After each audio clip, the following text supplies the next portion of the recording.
Most people who start doing 75 kettlebell swings a day do it thinking they're just going to get stronger. What they don't expect is everything else that starts happening and how quickly it shows up.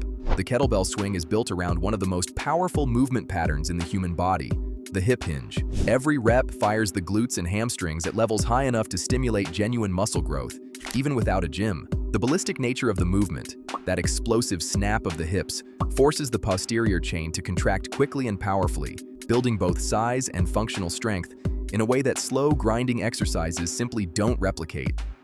At 75 reps, you're asking those muscles to perform that explosive contraction over and over again, day after day, and the cumulative effect goes well beyond what most people expect from a single exercise routine. The glutes become firmer and more responsive. The hamstrings develop the kind of resilience that protects the knee joint and lower back during everyday movement. The spinal erectors, the long muscles that run alongside the spine, strengthen in a way that makes sitting, standing, and carrying things feel noticeably more effortless over time. This type of ballistic loading builds what coaches call functional athletic strength, not just the cosmetic kind, but the kind that makes your body more capable in every direction. You move better, absorb impact better, and hold up longer as the years go on. But the lower body adaptation is really just the starting point, and the benefit that tends to surprise people most has nothing to do with their legs at all. We'll get to that in a bit. 75 swings performed with a challenging weight will push your heart rate into the range that exercise physiologists associate with vigorous interval training, and often 75 to 85% of maximum. That's the zone where real cardio adaptation happens. Your heart gets stronger as a muscle, your lungs become more efficient at extracting oxygen, and your body's ability to clear lactic acid improves steadily over weeks of consistent training.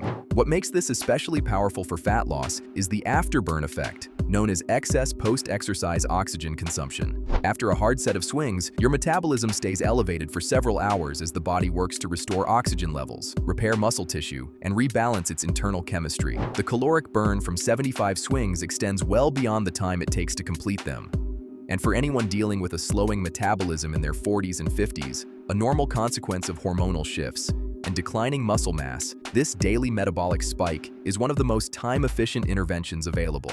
Over time, the consistent cardiovascular stimulus also lowers resting heart rate, improves blood pressure response, and reduces the systemic inflammation that sits at the root of so many chronic health issues in middle age. Every rep of a kettlebell swing demands that your hands hold on while the bell tries to pull away, and at 75 reps a day, that demand adds up fast. Grip strength builds steadily in a way that goes far beyond hand endurance. The forearms thicken, the tendons in the wrist and fingers become more resilient, and the neural connection between the brain and the hands sharpens. Large population studies spanning tens of thousands of people have found grip strength to be one of the most reliable predictors of health span. The number of years a person lives in genuine good health rather than just alive. People with stronger grips tend to stay independent longer, fall less frequently, maintain bone density more effectively, and preserve physical function well into their later decades. The correlation is strong enough that many in the medical community now consider grip strength a window into the overall integrity of the muscular skeletal system. 75 swings a day is, among other things, a longevity investment hiding in plain sight. The men and women who stay capable and pain-free into their 60s and beyond aren't the ones who trained the hardest when they were young. They're the ones who built bodies that were resilient from the ground up. That's the idea behind the Reset Your Body blueprint I put together. It's loaded with movements like dynamic mobility work, stretching, stability patterns, the overlooked stuff that keeps your joints healthy, and your body feeling decades younger than it should. It's an organized guide that tells you exactly what to do to get your body feeling the way you want it to. If you're realizing your body needs more of this kind of work, check the link in the description or scan the QR code on screen. Most people spend the majority of their day in a position their body was never designed to sustain for long. Hunched forward, shoulders rounded, head drifting ahead of the spine. The technical term is forward head posture.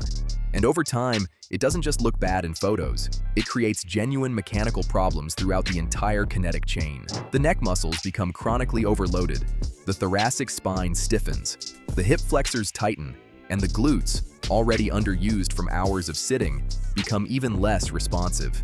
The kettlebell swing addresses this cascade directly and systematically.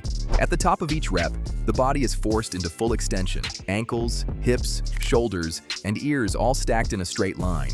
And the muscles of the upper back and scapular region have to fire hard to hold that position against the momentum of the bell.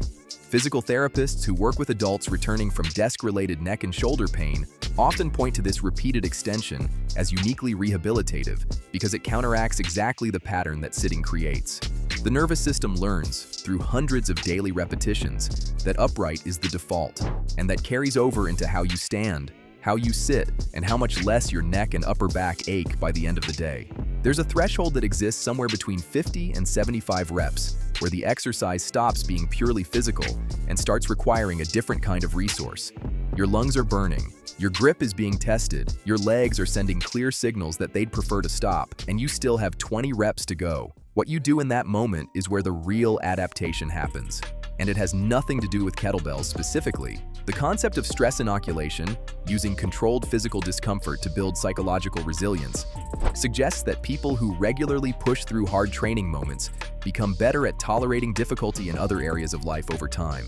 The prefrontal cortex, the part of the brain responsible for decision-making and emotional regulation, strengthens through this kind of repeated exposure in much the same way a muscle does. The daily practice of completing 75 swings, particularly on the days when motivation is low and the body is tired, builds a baseline toughness that shows up in how you handle stress at work, how quickly you recover from setbacks, and how consistently you follow through on the things that matter to you long-term. The bell has to be heavy enough to matter. A 15-pound swing performed 75 times is a warm-up at best, and treating it as a real training session is the single most common reason people do this for weeks and see almost nothing change. The goal is to finish your set with your heart rate genuinely elevated, your grip tested, and your final 15 reps feeling like a real physical negotiation. Rate of perceived exertion is the best way to measure this. You want to land around a 7 or 8 out of 10 at the end of the set, challenged and breathing hard, but still in full control of the movement. If you can carry on a conversation easily when you're done, the weight needs to go up. The hip hinge is the non-negotiable foundation of everything. The feet stay planted with toes slightly out, weight shifted into the heels, and the hips fold back behind the line of the ankles, not down into a squat and not bent forward at the waist. At the bottom of each rep, the back stays flat, the chest stays open, and the lats engage to create tension through the torso that acts as a natural brace for the lumbar spine. The drive comes entirely from the hips snapping forward. The arms follow that momentum rather than pull the bell up. At the top, the glutes lock out fully, and the body stands tall without any lean back or hyperextension through the lower back. Week 1 is about establishing the pattern without overwhelming the system. 5 sets of 10 reps with 30 to 45 seconds of rest between sets gives the body time to learn the hinge properly, wake up the posterior chain, and adapt to the grip demand. By the end of the first week, most people notice that their back and hips feel more engaged during daily activities and that their posture has already begun to shift in small but noticeable ways. Week 2 doubles the set length. 2 sets of 35 to 40 reps that push the cardiovascular system harder and introduce the body to what sustained effort under fatigue actually feels like. This is where the conditioning starts to build in earnest, and where many people first notice changes in how their clothes fit, and how much easier it is to get upstairs without the legs feeling heavy. By weeks 3 and 4, the target is a single unbroken set of 75 reps, and this is where the transformation becomes undeniable. The grip is stronger, the glutes are more responsive, the heart recovers faster between efforts, and the daily discipline of showing up and finishing something genuinely difficult has quietly become part of the way you operate. The Reset Your Body blueprint in the description is there when you're ready to build on that foundation.